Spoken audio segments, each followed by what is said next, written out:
네, 참 예수님. 네, 잘 지내셨습니까? 여름 휴가는 다녀오셨습니까?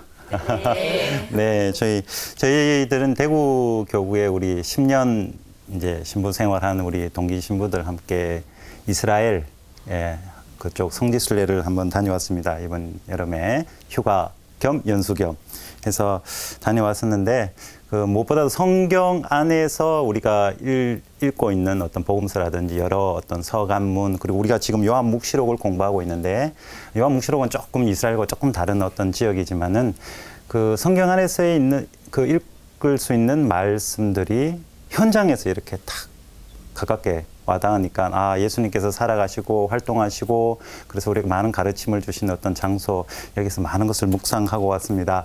이 묵상이 요한묵시록 이렇게 우리가 함께 배워나가는 데 있어서 조금 제가 중간중간에 또 나눠드릴 수 있었으면 좋겠다. 혹시 이스라엘 다녀오신 분 계셔야 우리 시청자분들 중에서도 다녀오신 분들 계실 것인데 그 남다른 그 감회가 있을 거예요. 예수님께서. 저는 개인적으로 가장 이렇게 마음에 와 닿았던 부분이, 장소가 예루살렘을 바라보고 참 마음이 이렇게 아파하시고 눈물을 흘리시는 그 예수님의 어떤 그런 모습이, 그 장소가 있습니다. 거기서 딱 보니까 성전이 그대로 보여요. 보이는데 지금 그 예루살렘 성전은 지금 이슬람교가 관리하고 있거든요.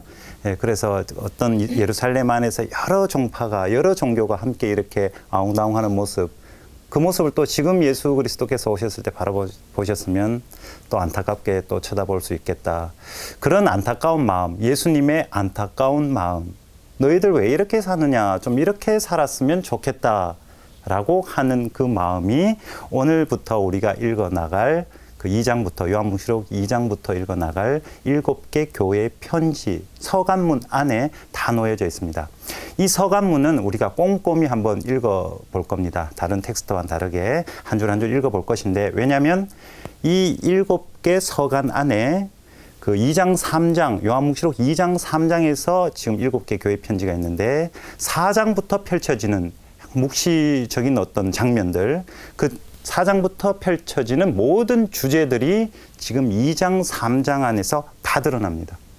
그래서 2장, 3장은 어떻게 보면 요한묵시록 4장부터 펼쳐지는 22장까지 펼쳐지는 모든 내용들의 어떤 요약, 구체적으로 우리에게 제시하고자 하는 예수 그리스도의 그 말씀, 부탁, 그 예수 그리스도의 안타까운 마음이 다 녹아져 있는 거예요.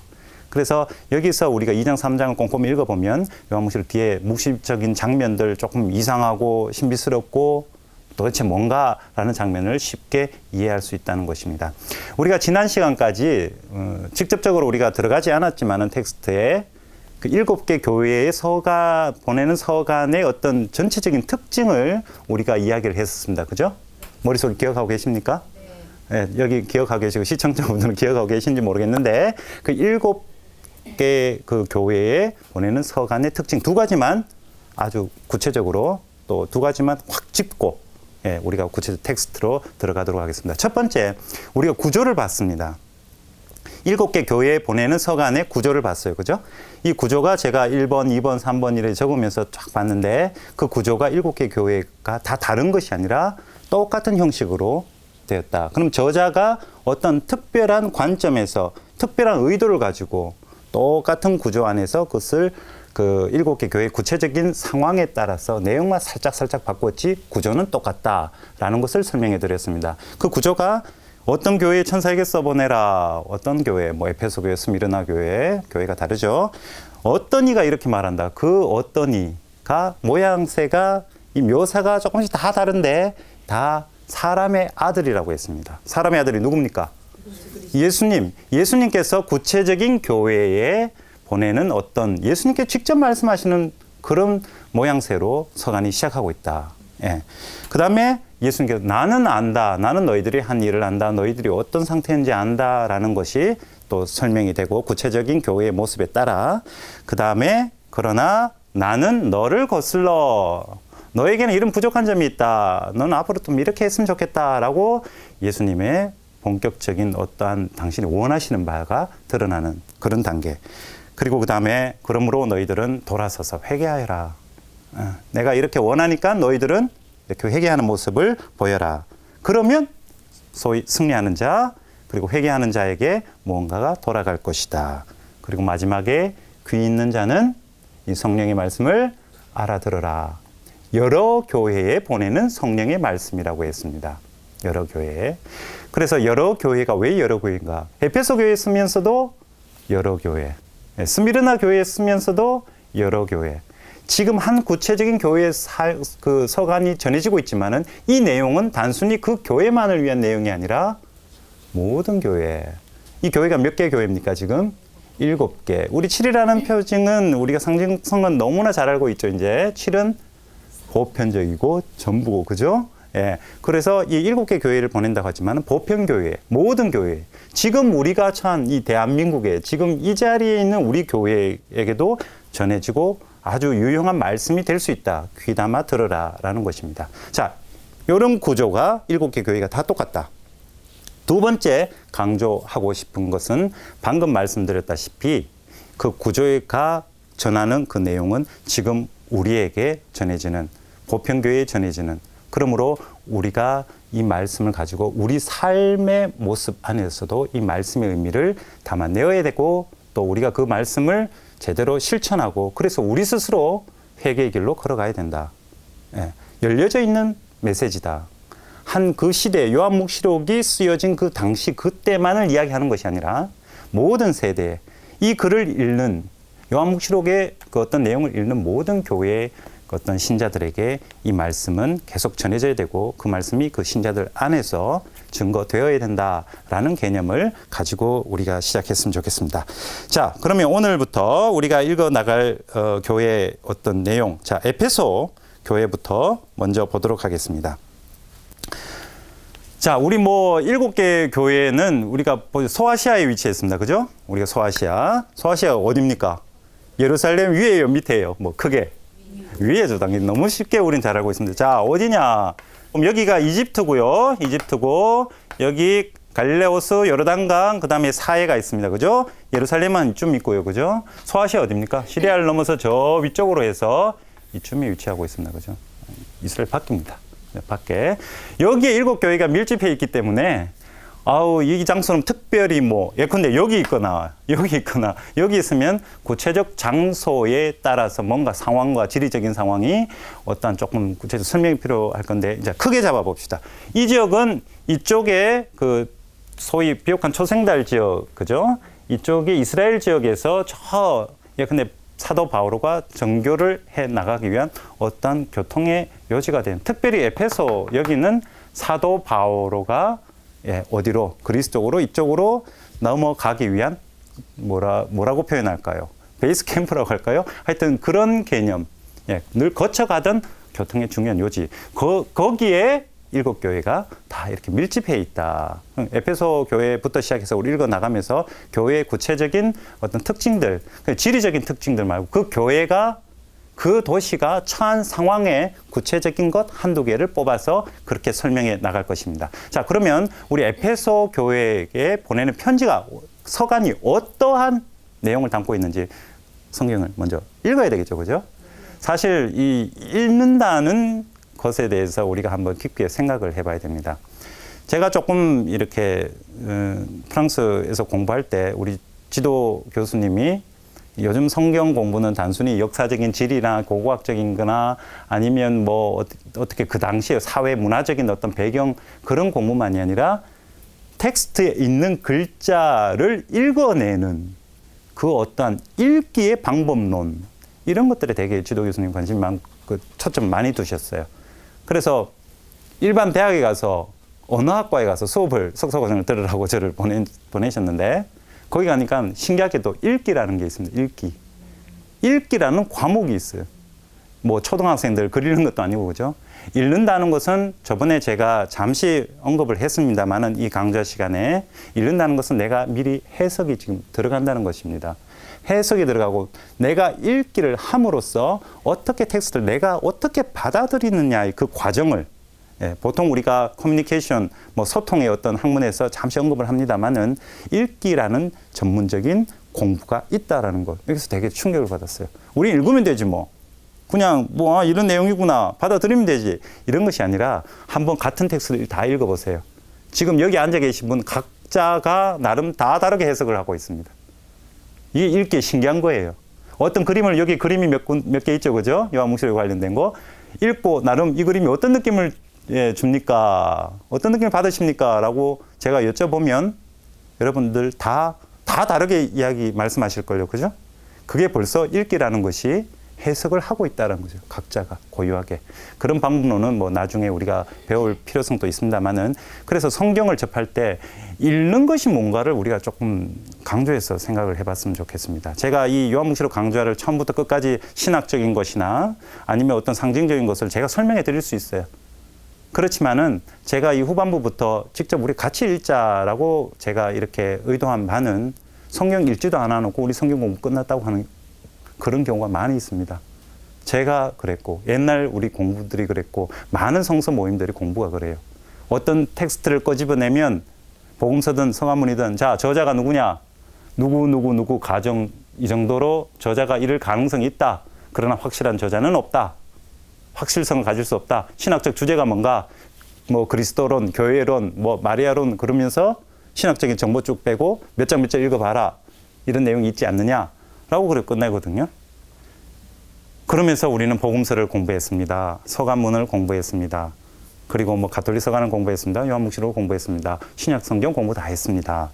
근데 정작 처음부터 끝까지 한번 정말로 내가 기도하면서 읽어본 적은 사실 없다. 여기에 대해서 우리가 한번 생각을 해볼 필요가 있습니다. 제가 신학생 때도 게을러서 그런지 공부를 막 시험치기 위한 성경 공부를 했는 게 참 아쉽고 지금 반성이 많이 되는데, 우리 신자분들 정말 성경 공부를 하시고 싶은 분들은 읽고 기도하실 수 있어야 되겠습니다. 내가 그것을 매일 묵상할 수 있어야 되겠습니다. 그래서 우리가 이번 시간에 천천히 이번 시간부터 한번 읽어보면서 이 말씀이 나에게 어떤 의미로 다가오는가, 그런 것들을 한번 함께 생각해 보면 좋겠습니다. 자, 2장 1절부터 요한복음 2장 1절에 부터 시작해서 읽어보도록 하겠습니다. 에페소 교회 천사에게 써보내라. 오른손에 7별을 쥐고 7 황금 등잔대 사이를 거니는 이가 이렇게 말한다. 자, 여기서 우리가 한번 보겠습니다. 자, 오른손은 뭐냐? 제대로 된 거죠. 더군다나 오른손 내가 사용하기 때문에 힘이 있겠죠. 성경에서 오른손이 어쩌고 저쩌고 그러면 권능, 힘, 이런 것을 생각하시면 되겠네요. 이 권능과 힘에 제대로 힘을 쓸 수 있으니까. 왼손잡이는 왼손이, 그러니까 주된 어떤 손의 사용은 오른손이다라는 인식이 여기에 들어가 있는 것입니다. 권능, 힘.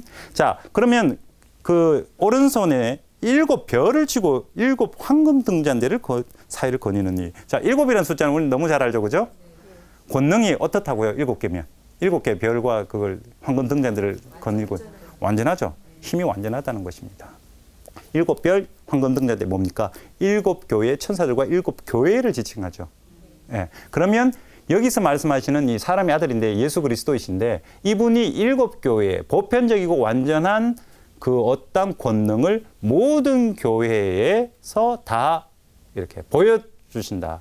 모든 교회는 예수 그리스도의 권능에 따라 움직인다. 예수 그리스도께서 모든 교회의 어떤 주인이 되신다. 그래서 예수님을 표현한 요한복음 주님 중에 주님이고 왕 중에 왕이다. 모든 교회가 그분께 따라간다라는 그 어떤 예수 그리스도의 이 권능, 주권, 그것을 의미하는 것이 바로 오른손에 7별을 쥐고 7 황금 등잔대 사이를 거니는 이가 이렇게 말한다라는 것입니다. 자, 계속해서 읽어보면, 나는 내가 한 일과 너의 노고와 인내를 알고 또 내가 악한 자들을 용납하지 못한다는 것을 안다. 자, 여기까지. 자, 내가 한 일을 알고 있다. 이 무슨 일이겠습니까? 어떤 일이에요? 한번 생각해 보십시오. 자, 성경을 읽으면서 난 네가 한 일을 알고 있고, 예수님 말 지당하신 말씀입니다. 라고 그냥 쭉쭉 넘어가면 나중에 남는 것이 뭐가 남아 있겠어요? 자꾸 그런 식으로 읽으면 졸음만 남아요, 이제 막 잠이 오기 시작하는 거죠. 그죠? 그러니까 이 하나하나 질문을 한번 던져보십시오. 하나하나 읽으면서. 이 한 일이 뭘까? 네가 한 일. 너 누굽니까? 지금 너라고 하는 지칭하는. 네가 한 일. 에페소 교회를 말하죠. 그죠? 에페소 교회 네가 한 일이 무슨 일일까? 무슨 일일까? 한번 생각해 보면요. 에페소 교회가 처한 상황을 한번 보면 좋겠습니다. 에페소 교회는 특별히 그 풍요의 여신, 그리스 여신 중에 풍요로운 여신 중에 아르테미스라는 여신이 있는데 아르테미스에게 제사를 지냈던 그런 도시입니다. 자, 그리고 29년, 서기 29년부터 율리우스 세자르에게 로마 황제죠. 성전을 왜? 우리가 그 요한묵시록 역사적 배경 이야기하면서 로마 황제 숭배하는 그죠? 숭배를 하기 위해서 뭐가 필요해요? 성전이 필요하겠죠, 그죠? 건물이 거기서 이제 그 29년부터 에페소 교회가 그렇게 그 로마 황제에 대한 숭배를 강요했던 곳입니다. 자, 에페소 교회가 처한 상황에서 그 한 일, 무슨 일을 교회가 어떤 일을 하겠습니까? 이런 상황에서 그러한 그 그리스 문화의 종교적인 어떤 그런 이런 영향, 압박, 로마 황제를 숭배하라는 그런 압박, 거기서 어떻게든 교회를 유지하기 위해서 예수님께 대한 신앙을 간직하기 위해서 어떻게 돼요? 저항을 해야 되겠죠. 저항을 하고 이렇게 해야 되는데 혹시 그 책 그 뭐 한국어로 곧 번역된다는데 혹시 프랑스에서 요즘 근래에 책이 한 권 나왔습니다. 분노하라. 분노하라라는 책이 나왔습니다. 분노하라. 분노하는 책이 뭐냐면 그 프랑스 사회를 예전에 이끌었던 어떠한 이런 그 기득권 혹은 잘못된 불합리, 부조리에 대해서 요즘은 너무 침묵하고 있다. 거기에 대해서 우리가 옳은 정의로움을 가지고 저항할 수 있는 그런 정신을 가져야 된다는 게 그 책의 어떠한 이런 그 어떤 요약이고 주제인데 그 책 할 끝에 보면 이런 말이 있습니다. 창조한다는 것은 저항하는 것이다. 저항한다는 것은 창조하는 것이다. 그래서 뭐냐, 그 말마디를 가지고 한번 여기 우리 에페소 교회의 처한 상황을 한번 보면 늘 교회가 살아남고 그리스도에 대한 신앙을 간직하기 위해서는 그냥 내 안에 편안만 하면 되지. 내가 그냥 내 신앙 가지면 되지. 그래서 내가 내 마음에 평화만 있으면 되지. 성당은 굳이 뭐 형제 자매들끼리 공동체에서 혹은 안 좋은 모습 보여도 아이고 뭐 그냥 내가 좀 참고 내가 하느님에 대한 신앙 가지면 되지. 라는 그런 식의 살아간다면 이게 개인주의적 신앙이 돼가죠. 공동체가 되지 않겠죠. 공동체는 아무리 교회 공동체이지만은 잘못된 게 있을 수밖에 없습니다. 그죠? 거기에 대해서 우리가 이것은 아니지 않습니까? 혹은 좋은 거는 이건 좋은 거 아닙니까? 칭찬하고 서로 말들을 서로가 주고받는 가운데서 교회가 커나가는데 근데 에페소 교회 같은 경우에 그 여신에 대한 어떤 이런 종교적인 그리스 문화에 대한 로마 그 황제의 숭배가 등 압박이 오는데 뭐 내 혼자 믿으면 되지 뭐. 뭐 그냥 이렇게 있는 것보다 거기에 대해서 저항하고 거기에 대해서 맞받아치고 내 신앙을 증거하고 그렇게 살아가는 그 모습, 그것이 곧 저항하는 것이고 그것이 곧 창조하는 것일 수 있겠다. 왜? 내가 늘 새롭게 거듭날 수 있으니까. 어떤 새로운 상황과 문제 직면해서 내가 용감히 맞설 수 있으니까. 이것이 바로 요한묵시록에서 말하는 승리하는 자, 인내롭게 승리하는 자를 의미하는 것이겠죠. 네가 한 일을 알고 있다. 예수님께서 네가 지금 그런 상황에서 꿋꿋이 살아가고 있음을, 어렵게 살아가고 있음을 나는 알고 있다. 이거 얼마나 완전히 백도 이런 백이 없겠죠. 그죠? 예수님께서 여러분들 살아가시는 데 있어서 나 이제 너 얼마나 고생했는데 알고 있다라고 한마디만 들어버리면 우리 인생 살기가 얼마나 이거 뭐 보증수표 하나 딱 쥐고 있는 것 같은 느낌이 들 거 아닙니까? 예수님께서 인정해 주시는데. 그죠? 그러니까 예수님의 이 말씀, 이 요한묵시록 이렇게 읽다 보면 편지의 서간문에 읽다 보면 난 네가 한 일 알고 있다. 네 잘한다라고 해놔 놓고 아까 구조 보셨죠? 하지만 너를 것을 몇 가지 이야기할 거 있다. 이 교육 방법 참 좋은 것 같아요. 칭찬 싹 해놔 놓고 나중에 근데 요거는 조금만 어떻게 생각해 보자. 예수님의 방법. 어머니 되시는 분들은 한번 자녀 교육에 대해서 한번 생각해 보시면 좋겠습니다. 거기 보면 네가 한 일은 뭔지 알겠죠, 그죠? 저는 이게 되게 힘든 게 이 복음서 읽을 때도 그렇게 이 나의 내와 너의 이거 구별이 잘 안 돼요. 경상도 사람들은 구별이 잘 안 되는데 아무튼 나는 네가 한 일을 그래서 아예 구체적으로 네가 한 일을 알고 있다. 뭐 그러한 문화적이고 종교적인 억압 압박에서 견뎌내고 있다라는 것을 알고 있다. 너의 노고와 인내를 알고 있다라고 합니다. 자, 여기서 노고라는 단어를 가지고 한번 우리가 살펴보겠습니다. 이 노고라는 단어, 그리스 말로 코포스라는 건데요. 코포스. 노고라는 단어가 어떤 의미인가? 이것이, 자, 노고 그러면 어떤 느낌이 옵니까? 노고.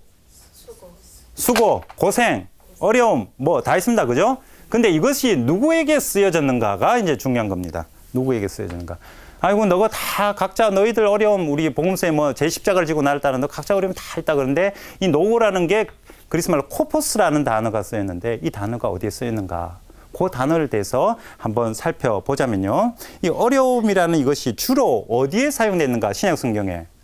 어떤 대상에게 이 노고가 사용됐는가 보면 교회의 책임자들에게 사용됐습니다. 그러니까 교회 한 공동체를 이끌어 가기 위해서 거기서 일을 하기 위해서 단순히 내가 인생을 살아가는 데 있어서 어려움이 아니라 아이고 내가 이거 살아가는데 지지들도 애들이 말도 안 듣고 남편도 속썩이고 왜 삽니까 예수님 이라는 그런 삶의 어려움의 문제가 아니라 이 노고라는 개념이 신약 성경 안에서 교회에 봉사하고 교회 일을 하는 하느님의 일을 하는 사람들의 어려움 그 일을 해나가는 데 대한 어려움이 여기서 시작된데 성 바오로는 이것을 사도직을 나타낼 때 주로 이 단어를 사용하고 있습니다. 그래서 너의 노고와 인내를 안다라는 표현은 너희들 에페소 교회에서 지금 하느님의 일을 하기 위해서 예수님의 어떤 일을 하기 위해서 노력하는 너희들의 어려움을 나는 잘 알고 있다라는 의미로 우리가 받아들이면 좋겠습니다. 자, 다음에 보면 또 내가 악한 자를 용납하지 않는 것을 안다. 이거는 뭐 우리 악적인 것 뭐 이건 너무 쉬운 거고요. 자, 그 다음에 사도가 아니면서 사도라고 자칭하는 자들을 시험하여 너는 그들이 거짓말쟁임을 밝혀냈다. 자, 에페소 교회가 지금 잘한 것 이야기를 계속해 나가는데 사도가 아니면서 거짓 사도를 말하는 것이죠. 그죠? 거짓 사도. 자, 예수님께서 돌아가시고 부활하시고 난 후에 이제 점점 이제 사도 바오로가 전교를 하고 그럼으로써 예루살렘 교회와 또 이방인 지역의 교회 이렇게 나눠서 점점 발전해 나가면서 문제는 설교가들이 등장을 많이 합니다. 복음서에도 보면 예수께서도 약간 미래에 대한 예언하시는 것처럼 그때가 되면 거짓 예언자들이 나타나고 내가 주님이고 주님이 여기 있다 저기 있다 그러고 뭐 이렇게 말하는 그런 때가 올 것이다 라는 표현이 있죠. 그죠? 이것은 복음서를 쓸 당시의 분위기가 거기 들어간 것입니다. 예수님께서 직접 말씀하셨다기보다는 복음서가 작성될 그 시기의 분위기가 거기 예수님께서 복음서가 언제부터입니까? 60년 후반부터 70년부터 쓰여졌단 말이죠. 예수님이 돌아가시고 난 후 3, 40년 후부터 그 당시 사회 분위기 예수님의 가르침이 이런 가르침이요. 그러면서 막 이야기를 해 나간다는 겁니다. 이곳저곳에서 설교가들이 많이 있는데 식별을 잘해야 되겠죠.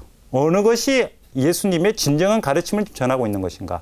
그 식별을 위해서 우리가 한번 읽어볼 필요가 있는 대목이 에페소서 같은 우리 에페소서 여기 요한묵시록에도 나오지만은 우리가 서간문들 중에 에페소서가 있죠. 4장 4절에서 16절까지 한번 내용을 보면 당시에 어떤 것이 진정한 이 사도로서 활동하는 모습인가 거짓 사도가 아닌 어떤 것이 진정한 사도의 식별 기준이 됐는가를 우리가 볼 수 있습니다.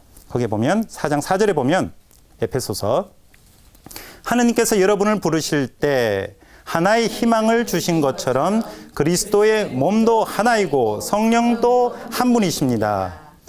주님도 한 분이시고 믿음도 하나이며 세례도 하나이고 만물의 아버지 하느님도 한 분이십니다. 그분 안에 만물 위에 만물을 통하여 만물 안에 계십니다. 자, 여기서 계속 등장하는 단어 하나는 만물입니까? 하나죠. 몇 번 등장을 했는데, 일치, 뭐 하나, 희망, 몸도 하나, 성령도 한 분, 주님도 한 분, 믿음도 하나, 세례도 하나, 계속 하나가 등장합니다. 자, 일치의 문제를 언급합니다. 주님도 하나니까 우리 일치된다. 자, 사도에 대해서 식별 기준은 첫 번째가 일치, 하나여야 됩니다. 우리도 우리 신앙 고백에 있어서 공분된 교회가 이게 일치가 돼야 되는 거예요. 일치가 하지 않는 사도로부터 이어져 내려오는 교회가 되어야 되는 거죠. 일치를 깨버리면 어떻게 되느냐? 사탄이죠, 뭐. 사탄의 말이 뭡니까? 이렇게 이간질하고 불평하고 막 그래서 분열하고 디아볼루스 갈라지다라는 겁니까? 뭐 뜻은 좀 모르겠습니다. 좀 연결됩니다만은 바리사이도 구별되는 이런 의미가 있거든요. 나는 너희들과 달라 이런 식으로 나가면 이것은 진정한 교회의 모습, 공동체, 특별히 사도의 모습이 아니다라는 것입니다. 계속해서 7절부터 읽어 나가면요. 그러나 그리스도께서 나누어 주시는 은혜의 양에 따라 우리는 저마다 은총을 받았습니다. 그래서 성경도 이렇게 말합니다. 그분께서는 높은 데로 오르시어 포로들을 사로잡으시고 사람들에게 선물을 주셨다. 자, 이 선물은 은총의 양에 따릅니다. 예. 저마다 다르게 받습니다. 일치되어 있으나 다양하게 받습니다. 자, 어떤 직분을 받냐면 우리 11절로 딱 넘어가서 보면요. 그분께서 어떤 이들은 사도로, 어떤 이들은 예언자로, 어떤 이들은 복음 선포자로, 어떤 이들은 목자와 교사로 세워주셨습니다. 성도들이 직무를 수행하고 그리스도의 몸을 성장시키는 일을 하도록 그들을 준비시키려는 것이었습니다. 자, 여기서 보면 어떤 이들은 뭐도 하고 다 다양합니다. 그죠? 그런데 이것을 무엇을 하기 위해서? 그리스도의 몸을 성장, 그리스도와 일치하기 위해서, 그리스도의 몸이 되기 위해서입니다. 이 개념을 우리가 지금 에베소 교회가 아까 노고는 누구에게? 지도자, 책임자에게, 교회 일을 하는 사람에게, 봉사자에게, 그죠? 왜 해야 되겠습니까? 나는 직분은 다양하지만은 그리스도의 몸을 성장시키기 위해서 한 분이신 하느님과 일치하기 위해서 일을 한다는 것입니다. 예. 그런 의미에서 우리가 예컨대 우리 신심운동 할 때 약간 부작용들이 드러나는 게 그런 것들이 있어요. 내가 예컨대 성령샘이 나가서 성령을 받았고 방언을 막 하거나 혹은 다른 어떤 신심활동에 가서 내가 은혜 많이 받았다고 해서 야, 너 한번 거기 가봐라. 너 정말 은혜 받 니는 아직까지 조금 초보적이고 넌 잘 모르는 것 같은데 신앙이 좀 약한 것 같아. 너 그거 가봐. 이렇게 판단하는 것 이거 예. 자, 이 몸 중에 어느 것이 중요하고 어느 것이 덜 중요합니까? 다 중요해요? 근데 요즘 왜 성령을 왜 그렇게 많이 하는지 모르겠는데, 예, 뭔가 못마땅하니까, 예, 하는 것 같은데, 하여튼 몸 중에 다 중요합니다. 그죠? 다르지, 틀린 것이 아니죠. 예, 다름을 인정하고 받아들이는, 그래서 그리스도의 몸이, 하나의 몸이 되도록 성장해 나가는 그런 모습을 우리가 이렇게 만들어 나가야 된다. 그것이 바로 우리 사도들의 어떤 모습이어야 된다. 예, 그런 것들을 우리가 이 에베소서에서 우리가 보게 됩니다. 그래서 그러한 어떠한 일치의 어떤 그런 길을 걸어가는 교회의 모습, 봉사자로서, 특히 사도로서, 교회를 책임 맡아 있는 사람으로서, 예, 그런 일치의 모습을 걸어 나가야 되는데 그것이 힘들다라는 것입니다. 너의 노고와 인내, 예, 그 일치의 길을 만들어 가기 위한 그 어렵지만은 그래도 해 나가는 것이 예수님의 입장에서 봤을 때는 좋다, 보기 좋아 보인다라는 것입니다. 자, 다시 우리 묵시록으로 다시 돌아갔어요. 자, 4절부터 한번 보겠습니다. 2장 4절을 보면요. 그러나 너에게 이제 본격적으로 나옵니다. 그죠? 이제 칭찬하시고 너에게 나무랄 것이 있다라는 것입니다. 예. 여기 나무랄 것이 있다. 무엇을 나무? 너는 처음에 지녔던 사랑을 저버린 것이다. 첫사랑을 저버렸습니다. 혹시 첫사랑 떠오르는 많은 사랑 이야기들이 있으신지요? 예. 저는 있어요. 있는데 근데 이 첫사랑은 여기서 첫사랑은 처음에 지냈던 사랑, 하나님 아버지의 사랑이겠죠. 그죠? 예수님과의 사랑이겠죠. 우리가 너무 이 사랑, 혼인 이 관계는 우리가 구약성서부터 아가서는 특별히 완전히 그냥 뭐 거의 19금 수준이고요. 막 그 어떤 남녀가의 사랑을 표현하면서 그렇게 이 어떤 하느님과의 사랑 관계를 이렇게 표현합니다. 요한묵시록 역시 천상 예루살렘의 혼인 어린 양의 그 어떤 그 부인으로서 그렇게 나타나는데 이 첫사랑 관계의 측면에서 우리가 관계.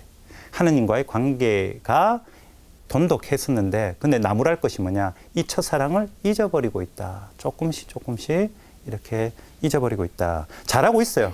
잘하고 있는데 그렇게 저항하면서 잘하고 있는데 어떤 그 관계성을 하느님 관계성 보통 그렇습니다. 어떤 운동을 하시는 분들 이념적으로 옳다고 생각하는 것에 대해서 몰두하다 보면 정작 처음에 내가 왜 이것을 지향했던지라는 것을 잊어버리고 그 어떤 행동 거기에 너무 이렇게 매여가지고 스스로 자기를 옥죄는 경우가 많이 있습니다. 그래서 늘 우리가 첫 마음으로 한번 되돌아가 보자. 무엇이 궁극적 목적인가? 우리가 뭐 본당에서 신앙 활동, 뭐 모든 활동 많은데 그 활동 잘 되게 하기 위해서 막 노력하잖아요. 이건 이렇게 돼야 된다는 목표가 또 정해져요. 모든 활동에. 우리 신심 활동뿐만 아니라 우리 사목에 관련된 모든 활동들. 이건 이래야 되는데, 요거 잘해야 되는데, 거기 빠져들다 보면 결국에는 다른 사람 다른 의견 내면 그게 아니야 이렇게 돼야 돼. 그럼 막 거기서 소위 찢고 벗고 막 갈등도 겪고 이러는데 알고 보면 왜 합니까 이거를? 우리 잘 지내고 형제 자매들끼리 좀 잘해보고 하느님께 좀 더 가까이 나가기 위한 궁극적 목표가 있잖아요. 그래서 가끔씩 이런 생각이 듭니다. 교회 일이라는 게 이래도 되고 저래도 되는 일 아닌가? 굳이 인간적으로 꼭 이래야만 되는 일은 도대체 이 세상에 있는가? 하느님과의 관계가 머릿속에 늘 가득 차 있다면, 그래서 그 관계 안에서 우리가 같이 잘 지낸다면 이래도 되고 저래도 되고 꼭 목에 핏대새가 꼭 이래야만 된다라는 것이 어디 있는가, 그런 생각을 많이 합니다. 그래서 첫사랑에 있던 관계적인 측면, 이 부분에 대해서 제가 예전에 그 샬트르 성바오로 수녀회가 있죠. 예, 서울 광고 있고 대구 광고가 있는데 거기 그 수녀님들이 보시는 이 회보라고 해야 될까요? 이 잡지, 수녀님들끼리 돌려보는 그런 잡지가 있는데 그 중에 한 번은 저한테 연락이 와서 첫 마음에 대해서 한번 글 좀 써달라. 제가 이거 논문 쓰고 있을 때였거든요. 이 막 교회 그 7개 서간문 이쪽에 첫사랑 이 단어가 그렇게 쉽게 잊혀지지는 않더라고요. 나는 하느님께 대해서 어떠한 첫사랑을 가지고 있었던가. 그러면서 이제 첫 마음에 대해서 글을 써달라고 해서 제가 쓰는 것이 있었는데 거기에 어떤 말을 쓰냐면 그 신부가 될 때 왜 그 사제 서품식 보면 이렇게 엎드려 있잖아요.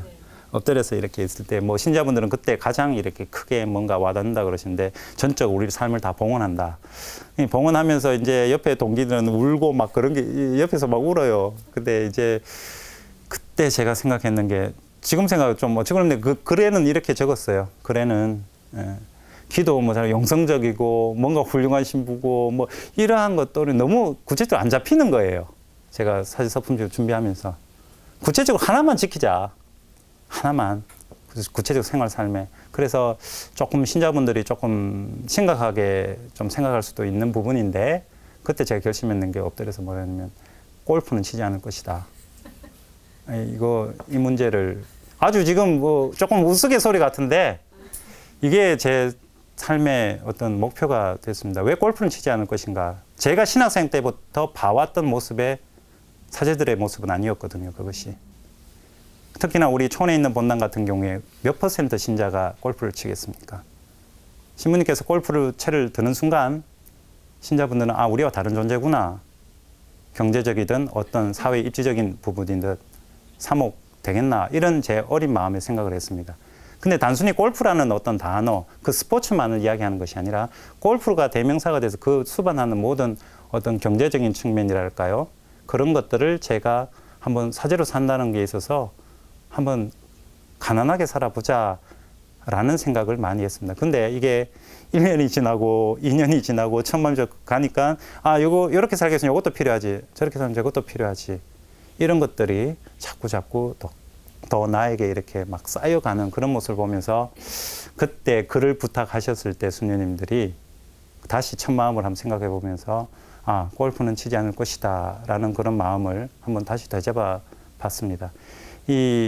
사실 우리 한국교회가 제가 예전에 프랑스 친구 신부를 데려와가지고 한국 한 달을 이렇게 보여주면서 이 친구가 말하기를 한국교회는 너무 교회와 다른 어떤 부유함, 교회의 실제 어떤 삶의 모습과는 다른 부유함에 젖어 있고 특별히 사제들의 삶에 있어서 제 개인에 대한 반성입니다. 거기서 너무 이렇게 부유하다. 그런 어떤 좀 친구로서의 어떤 비판이랄까요? 충고를 들은 적이 있습니다. 특별히 이제 이렇게 살면서, 사제로 살면서 신자분들이 많은 것들을 챙겨주셔요. 근데 그것이 제가 똑바로 못 살면, 사제가 똑바로 못 살면 그것이 독이 되는 경우가 많이 있습니다. 그래서 골프뿐만 아니라 아주 의리의리한 식당에서의 그 어떤 음식 문화, 신부님들 잘 대접한다고 데려오고 거기 맛들이면 사실 그랜저 타는 사람이 티코 타겠습니까? 인간인데. 그런 것들을 우리 공동체가 지켜나가야 됩니다. 베소 교회에 보내는 그 서간 안에서의 책임자들의 교회 공동체에서 봉사직에 있는 그런 사도들에게 요구되는 것은 노고입니다. 하느님 일을 하기 위한 불편함, 어려움입니다. 내 삶이 편해지고 불편함이 없어져가고 늘 군림하고 지시하는 삶이 돼버리면 에베소 교회에 보내는 예수님 아예 말씀도 조차 칭찬할 거리가 하나도 없어지지 않는가 그런 생각이 듭니다. 이 첫사랑에 대한 하느님과의 관계를 원래 여러분 각자 한 사람 한 사람도 처음에 세례를 받거나 처음에 신앙을 가졌게 되었을 때 그리고 이거는 이상적인 어떤 나의 모습을 갖고 나가야 되겠다. 신앙적인 모습 그런 거 다 있을 겁니다. 그것을 다시 한번 늘 되뇌이면서 한번 생각해 보실 수 있었으면 좋겠다라는 그런 생각이 듭니다. 자, 그러면 첫사랑, 이제 하느님과의 관계에 대해서 이렇게 잘 보셔야 된다. 너와 내가 어떤 관계로 지금 살아가고 있는가. 그 다음에 한번 다시 계속해서 읽어보면요. 그러므로 5절에 그러므로 네가 어디에서 추락했는지 생각해내어 회개하고. 자, 여기까지요. 네가 어디에서 추락했는지 생각해내요. 기억하라는 것입니다. 기억해라. 어디에서 추락했을까? 자, 과거에 어떠한 내 삶의 자리에서 그 어떤 첫사랑을 잊어버리고 이게 아니었구나. 그러니까 내가 되돌아보는 시간이 필요하겠죠. 되돌아보면 떨어졌으니까 어떻게 하느님과의 관계가 갈라졌다는 것이죠. 회개하라고는 당연하죠. 갈라졌으니까 회개가 뭡니까? 돌아서라는 거 아닙니까? 하느님께로 다시 나아가라는 것입니다. 이 나아가는 데 있어서 여러분에게 한 가지 복음 말씀, 우리가 그 무리를 걷는 예수님 이야기 너무 복음 말씀 너무 잘합니다. 그죠?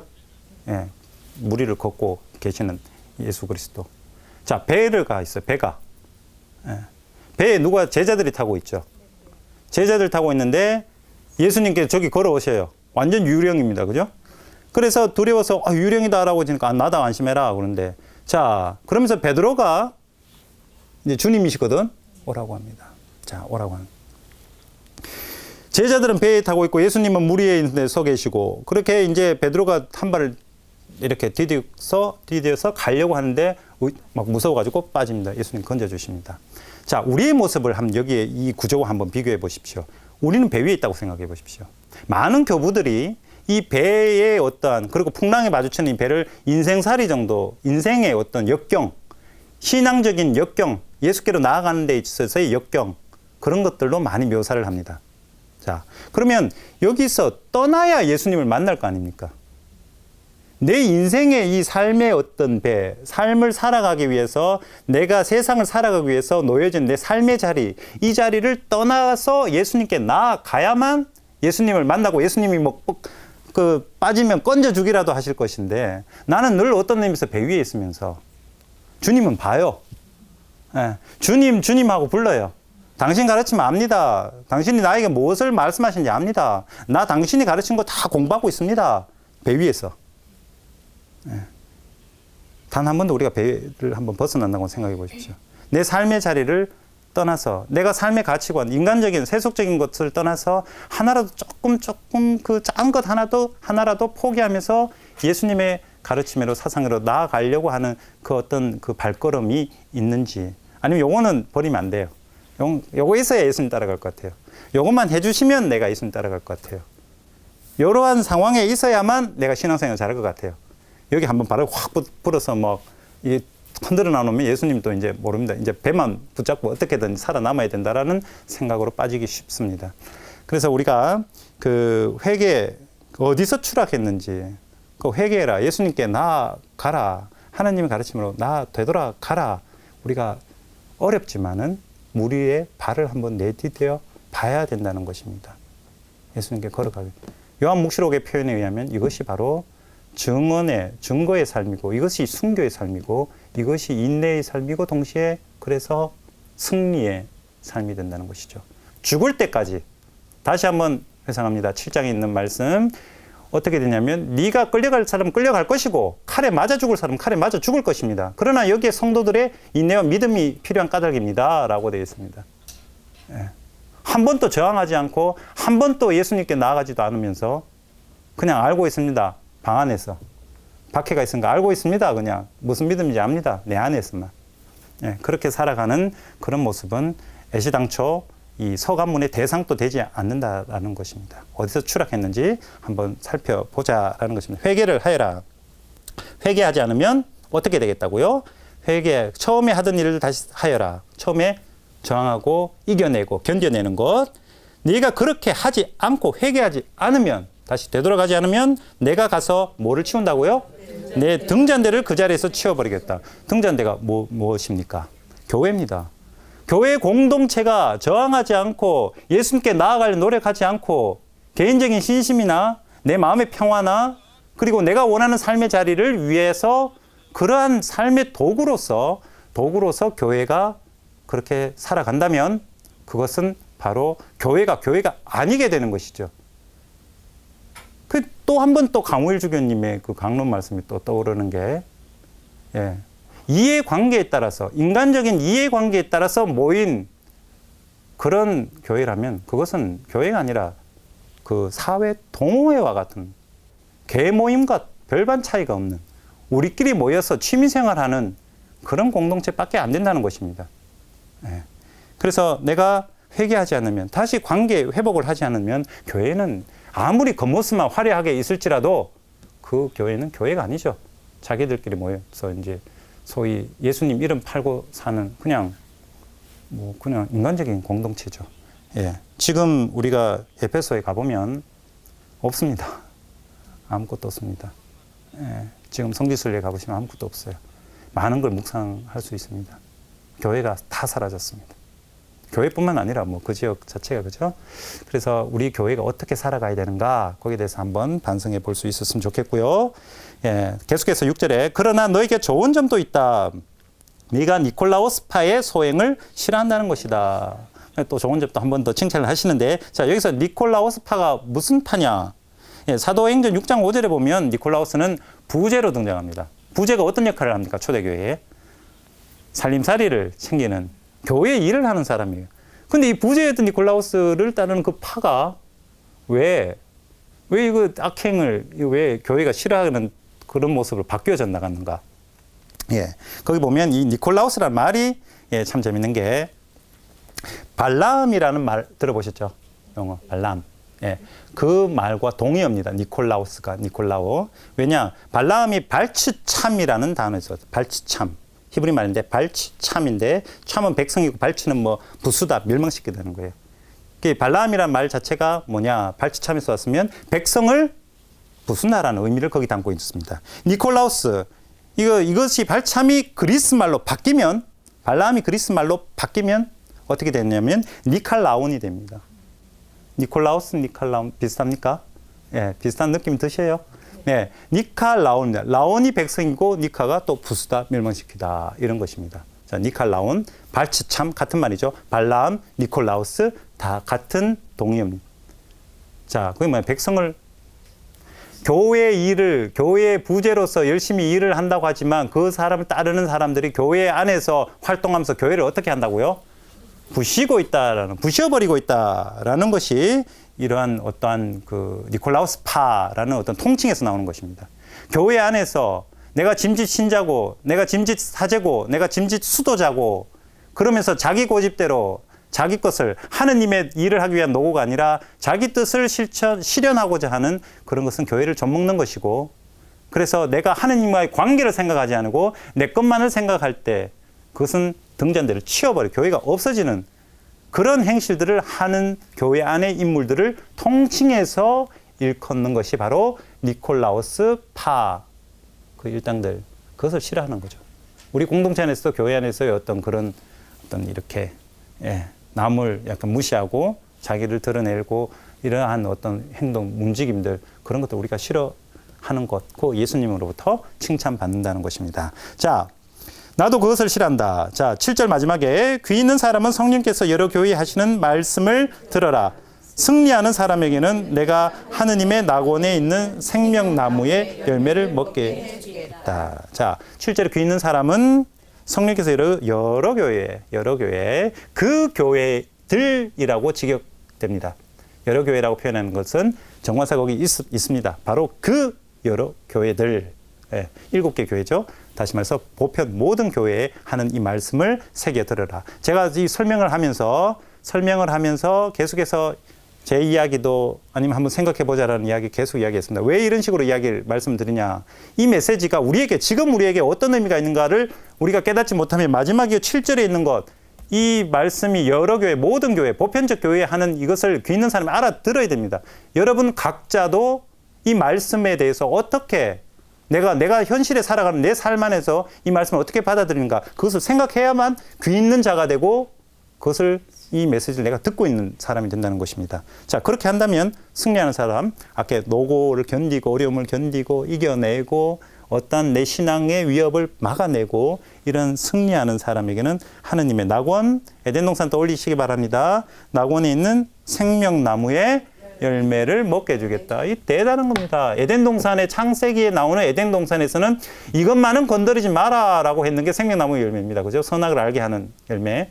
그런데 여기서는 어떻게 해요? 그거를 에덴 동산보다 더 가깝게 하느님과 에덴 동산에서의 그 아담과 하와가 하느님과 그 어떤 일치된 관계를 묘사하기 위해서 그걸 표현했는데 그보다 더 일치된 모습으로 바꿔 놓습니다.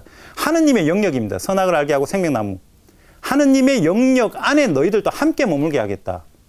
천상의 예루살렘 안에 성전과 등불이 되는 게 하느님이고 하느님 백성 안에 하느님이 함께 하겠다. 완전한 일치죠. 그래서 생명나무의 열매를 먹게 하겠다. 이 대단한 하느님의 예수 그리스도의 약속이 되는 것입니다. 자, 에페소 교회가 우리가 좀 천천히 이제 시작하는 단계이기 때문에 좀 길게 천천히 읽어봤습니다. 에페소 교회에서 말하고자 하는 첫사랑 잊지 마시기 바랍니다. 첫사랑은 바로 하느님과의 관계, 예수 그리스도의 관계, 그 관계를 잊지 마시고 모든 일에 있어서 관계 안에서 열심히 나는 어떤 노고를 하느님 일을 하는데 어려움이 있는가를 한번 생각해 보시는 그런 또 한 주간이 되셨으면 좋겠습니다. 네, 감사합니다.